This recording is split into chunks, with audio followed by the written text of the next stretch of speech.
This next 5-year window is when you don't go practical and safe. This is not the time to get the job mom wanted you to. This is the time to realize that you have a 5-year window, and it's 3 for some, it's 8 for others, but there's a 5-year window for you to attack the life that you want to win and go and travel and learn. Go and start that business that you've always wanted. Hook up with those 3 teammates and start that band you've always wanted. This is the time to be massively risk.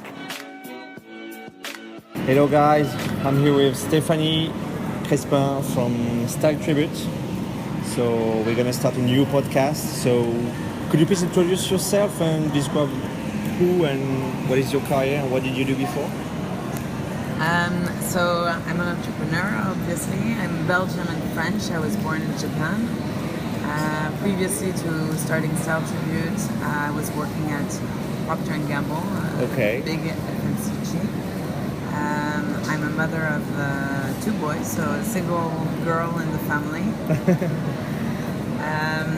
And I live in Singapore since 4 years. I've been living most of my life in Asia, actually. Okay. So I have my heart attached to Asia. But I was living before that in Belgium, Romania, in Paris. Yeah. Okay. Yeah. And you was born in Japan. Yes, I was born in Japan. Nice. In Tokyo. That's nice. And so I have a specific question, in fact, about you and how you were when you were young. Yes. Because it's pretty interesting, because I want to understand what brings you to entrepreneurship, and it was a dream before, or how was it? Thank you. Thank you. So I think I've always had this attraction for entrepreneurship or building and creating my own business. Okay. It started when I was small. In Belgium, you have at the summertime on beaches, you have the possibility. The kids, it's a custom. The kids create flowers. Okay. In a flower shop made of flowers, paper flowers. Okay. And they sell them for shells. And I guess I was super competitive, super eager to make a maximum of money, counting the money like Picsou. And then I think that kind of followed me also when I was in boarding school. My parents were in Thailand, so I would go back and forth between Paris and Bangkok, and I would build my own kind of business undercover business where I would bring back pirated CDs, shirts that I was selling cheaper. That's nice. So I had built a whole catalog, and the whole boarding school knew that I had to come. 8 years old? No. So there I was boarding school. It was when I was 13. Okay, 13. It's pretty young. So I was, So since I was young, I was creating small business opportunities here and there. Really interesting. And why did you choose to work for Procter and Gamble before, and why you didn't start your own startup or your own company after school? Yeah, I think I wanted to build enough of skill sets before starting my own business. Okay. I didn't feel comfortable enough out of university to start my business. I think that university is great in terms of theory and stuff like that, and coming out of it, I didn't have the executional and the practice out of what I have been learning in school. So Procter really gave me another type of skill set, and what's great about that company, I would say, is they give full responsibilities quite early on, even to junior people. Mm-hmm. So it allowed me kind of to have that freedom of trying out things on my own, and having a sense of business leadership. Yeah. Okay. And why Singapore? Why Singapore? I hesitated between Singapore and Hong Kong. It ended up being Singapore just because there's the language facility. Culturally, I still think that it's easier Singapore than Hong Kong for someone external to set up a business. And then Southeast Asia was still a region that I was extremely attracted to, and I was living in Thailand, so that's one reason. And the other is just an economical, kind of reasoning that when you look at the growth of that region, it just seems more appealing to Hong Kong. Yeah. Okay. And what is StyleTribute actually? Could you please give more detail? StyleTribute is a luxury marketplace. Yeah. That basically allows, on one side, women to cash out their wardrobes in a couple of clicks. So when you look at traditional marketplaces like eBay or even Carousel, sellers still have a certain effort to make before selling their products. They have to snap the picture. They have to, once it's sold, they need to do everything. They do everything. Whereas when it comes down to luxury items, that specific audience often is people that do have money. So either they're working, either they're just wealthy and not working. But it's, I would say that type of audience will probably not want to queue up in a sync post, with their brown boxes to ship out their items. True. So we make it completely hassle-free and convenient for the seller to basically sell out their products, because we shoot the products, we pick them up. You do everything? We do everything. Okay. And then on the other side, you have the buyers, which, once you start buying luxury items like a Chanel bag, that even in secondhand, is sold at $3,000 Singapore dollars, or can be even higher. You still want a bit of that luxury experience. So when you're shopping on a platform like eBay, you're shopping your Chanel bag next to a vacuum cleaner and next to gardening stuff. That's sexy.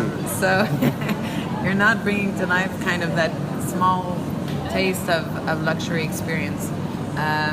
So that's one thing. So I think that StyleTribute, we've built a sort of DNA of a branding, communication, a shopping environment that is premium and that reflects kind of what you would see in luxury industry, so luxury standards.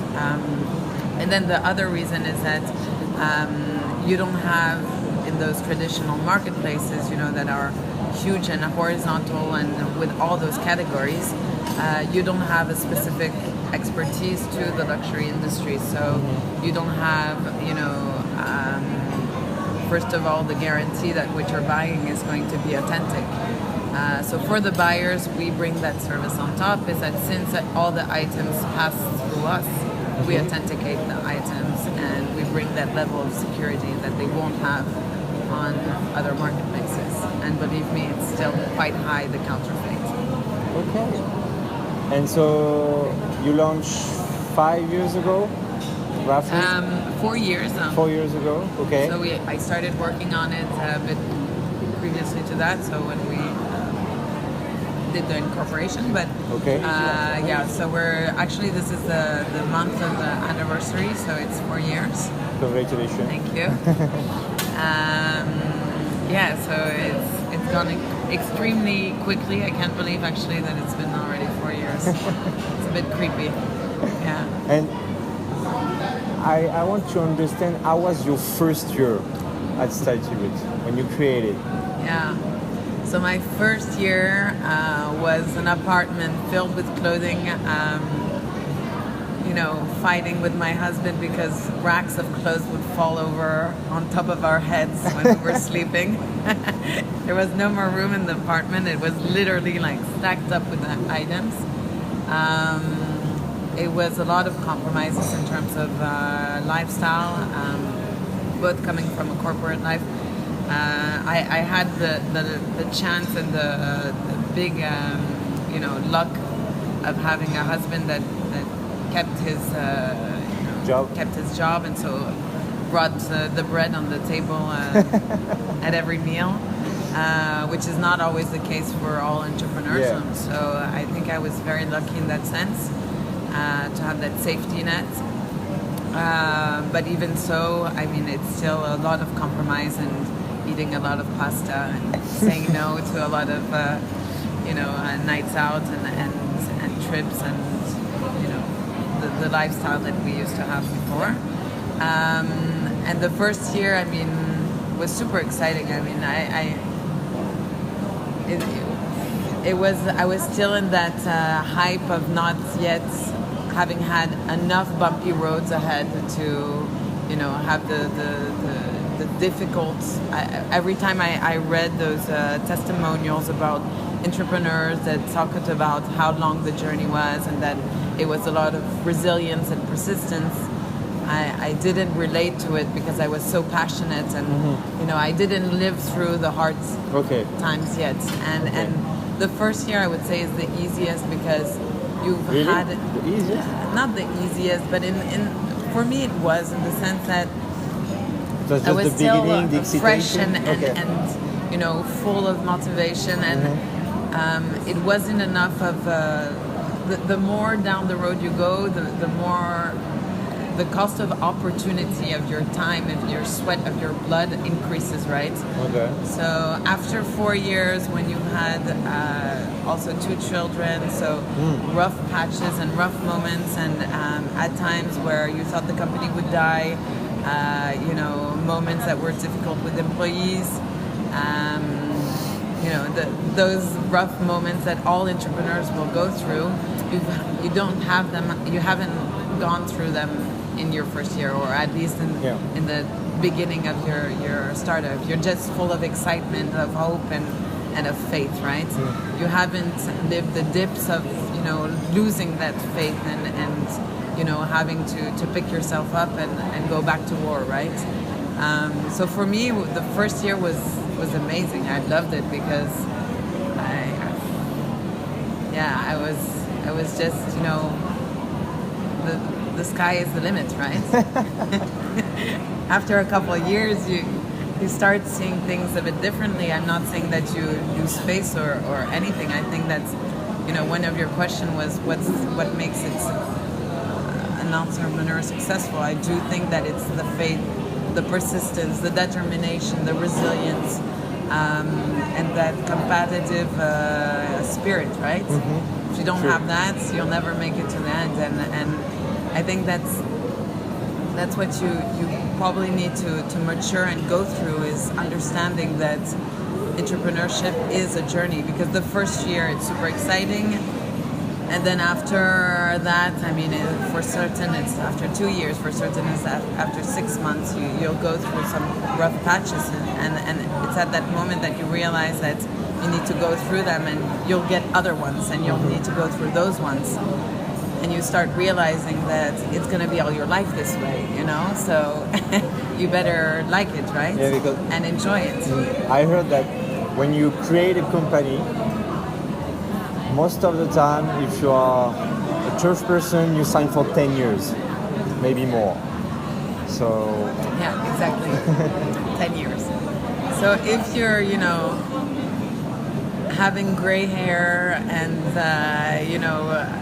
you start having heart problems, I don't know, all kinds of health issues after a couple months, I don't think, with that pace, it should be for you, right? But it's something that you can learn as well.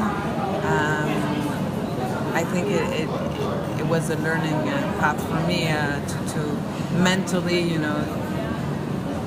get over and comes to grips with the fact that it's gonna be like this all my life if I choose to become an entrepreneur. So if I want to have and enjoy my life, I'm gonna have to take some distance from the issues that I cross, and that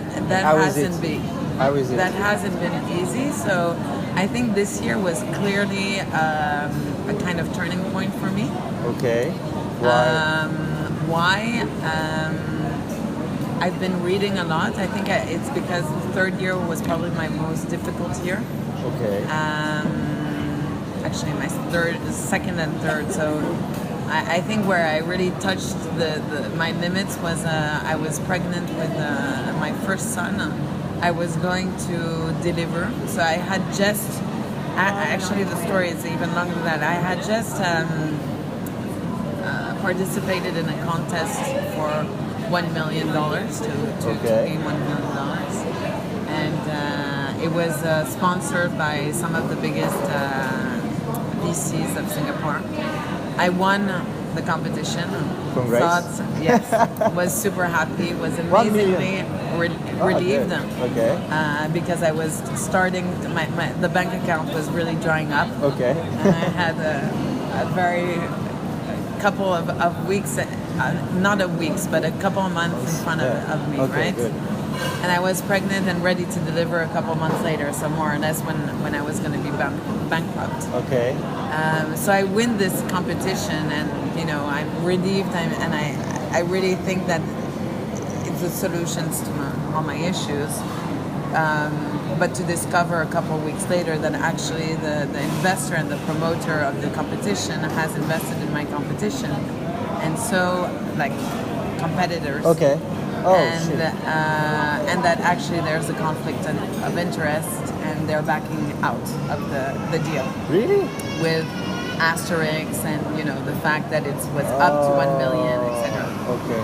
So I end up going from my extreme high of thinking that I've just solved all my issues, raised $1 million, to the pits and the lowest of the low, because I've actually been dependent on that prize. Sure. Thought that I would be having 1 million in the bank a couple of weeks later, and actually I'm closer to the end of my run race. Okay. And I'm not gonna touch a single dollar. And on top of that accessory, I'm going to deliver a couple of weeks later, and I absolutely do not know how I'm going to manage all this.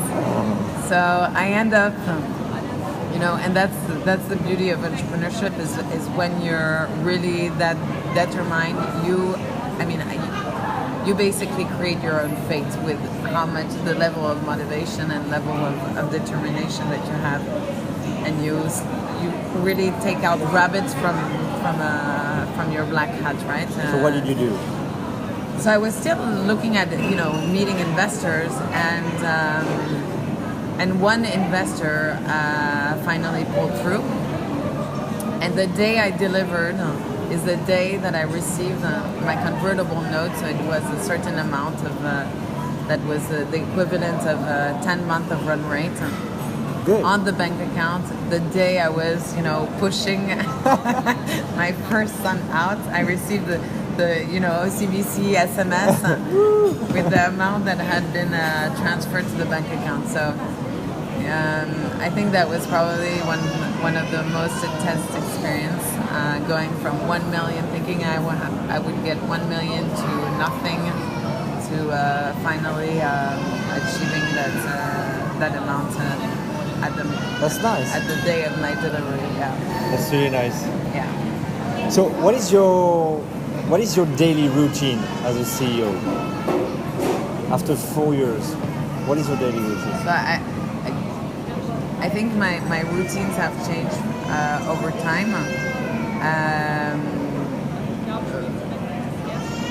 Due to personal changes, the fact that now I'm a mother, so I have to take that into account. It has disciplined me a great deal. I think you start putting boundaries as well. Once you don't have a family or kids, at least your time is indefinite. I mean, you can stop working at 10 p.m. Exactly. You don't put limits to when your day ends. Whereas when you have kids, I mean, they have their timings, they have their schedules, they have their own rhythm. So you have to adapt to those if you want to see them and if you want to be part of their lives. So the fact of having to adapt and having to put that priority on top has changed a great deal in how I see my time now. I think the second thing was the fact that after 3 years, or in my case, the third year was really difficult mentally. I had to work on that mental determination, that mental strength, and it doesn't come on its own, right? I mean, with a lot of passion, of course, it's much easier, but that passion needs to be nourished. And when it's not, you need to grip on other things. So for me, it has been reading a lot about, much more experienced. And what did you read? Do you have some books to... No, it was mostly podcasts. Okay. I'm extremely bad with names, but you can have a look. The one that inspired me the most, actually, it's another entrepreneur that passed it to me.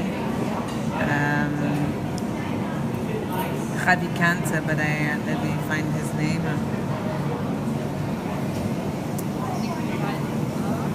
Where is he?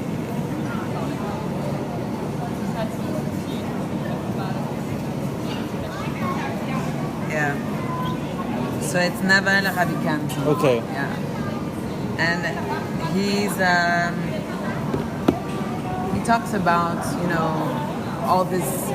So since the beginning of StyleTribute or my company, I keep on repeating that sentence, and I think I've mentioned it earlier in the interview, the fact that entrepreneurship and building your startup is a journey, but it's very difficult to wrap your head around that, because you always have the impression that it's a race, right? It's a race because you never have enough time. You need to meet those targets. You have so much numbers and targets and milestones and responsibilities to investors, year ends that finish off where you need to hit a certain financial, etc., etc. So you're always running out of time, and you kind of lose the sense of what you're doing and the appreciation of what you're doing at that instance, right? Because you're always projecting yourself on where you need to be at in a couple of weeks, in a couple of months, or True. And I was constantly actually living in the future, right? Okay. So not in the now.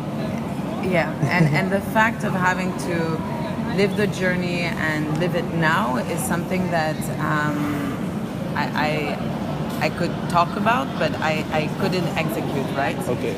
And I think the first thing that had forced me to do that was clearly my second son. I wasn't like that with my first, but with my second, to appreciate the moment present, and to realize that if I wasn't able to do that, I would not be able to appreciate him growing up, and I was too scared basically of turning around one day or waking up one day and realizing that those 10 years I was actually projecting myself during all that time and not appreciating those moments with him. Okay, good daily routine. We're going to talk about the entrepreneurship area now in Southeast Asia. So what is your point of view about this? What is your point of view about the entrepreneurship area in Southeast Asia? I think, compared to markets like Europe and the US, where the economy has reached a level of maturity where there's a competition that's immense, and compared to here, where there's a lot of opportunities of replicating businesses, and yet the growth is immense as well. So I don't know. Sometimes I have the impression that we as entrepreneurs here in Asia are frauds compared to other people in Europe or in the US, because you see such talented people over there that have difficulty succeeding, just because the consumer is so much mature, and there has been, businesses have done or the businesses have already found a certain execution, and whereas here there's much more opportunity for novelty than over there. So yeah, I still think You're there's right. a lot of opportunities. I think you're to right. seize. We have the same point of view about this question. Yeah. One of the last question. So, what could you advise to a millennial who wants to succeed in business and wants to create his own company? Yeah. What kind of advice? How do you define millennial? Millennial is a guy from 20 to 30 or 25 to 35. Okay. So when so what comes to mind is often when I have interns that have that age, I ask them why they want to work at StyleTribute, and they often mention the fact that they want to work in a startup because they want to build their own startup. Okay. And then the question follows, why do you want to build your startup, right? And so often, basically, the reason is about freedom. It's about being your own boss. It's sometimes creativity, but it often turns around the idea of having freedom and being your sole kind of business owner, etc. And for me, that's an illusion that is 100%. I think I've never been.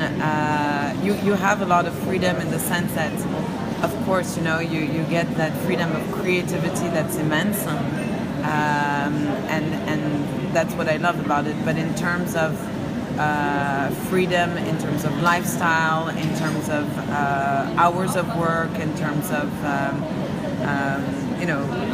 right now I'm tied to Singapore, and my husband would like to go abroad and change countries, but this is just not feasible, whereas this would have been feasible if I was in my own company.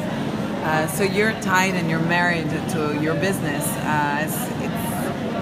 That's just one level of flexibility. The other is that you're the only one that is really carrying the business. You have employees there to help you, or you have your co-founders that are there to co-carry it. But at the end of the day, if you're not there carrying it, no one will at your place. So it never ends for you. Okay. You don't. I mean, you go on vacation, and I'm very lucky to be surrounded by people and employees that I trust, and when I go on vacation now, I can turn off my iPhone during a couple of days in a row. But at the end of the day, if something goes wrong, it's you to deal with it, right? Okay. So that freedom that you have when you're in a corporate or you're an employee, of being able to shut off and really concentrate on your other priorities of life, you won't have, right? Okay. So what do you advise to someone if you want? So I think that should definitely not be a reasoning, and the other is the reasoning of not having a boss. Yes, you don't have a boss, but you will always have people that you report to in a certain sense. Investors. It can be investors. It can be your own employees. Yeah. At the end of the day, it's your customers. I mean, my boss are clearly my customers. Yes. I mean, if I'm not doing my job correctly, they're banging me, and I can feel it. So at the end of the day, you'll never be the almighty powerful. So if what excites you is leadership and having a team underneath you, and I know certain people seek for that immensely, but I still think that in a corporate job you can find that, and you have great leadership roles. you shouldn't want to create your own company because you want to become a leader and you want to, have employees working for you. I mean, it's said in a very simplified way, but so yeah, I don't know if it makes sense, but it's just something that every time surprises me. This is not at all something that was one of my targets starting my own company, was to become like the CEO, and I never fantasized about having people reporting to me and having the final word on everything. I strongly believe in startups where actually the decision making is much more of a dialogue and a discussion with the people working there, and so that's not part of our corporate value and the way that we process the decisions. But so I have a difficulty relating with that, and I have difficulty imagining that being that as sole priority, I mean, as biggest priority, biggest motivator could be the right one. Okay. Yeah. Thank you. And last question. You know what is the 5-year window? Yeah. It's the 5 years that you use to tackle your dreams. So I want to know the most impactful moment of your 5-year window. Oh God. It's very difficult to resume in yeah, I know. One, right? Take your time.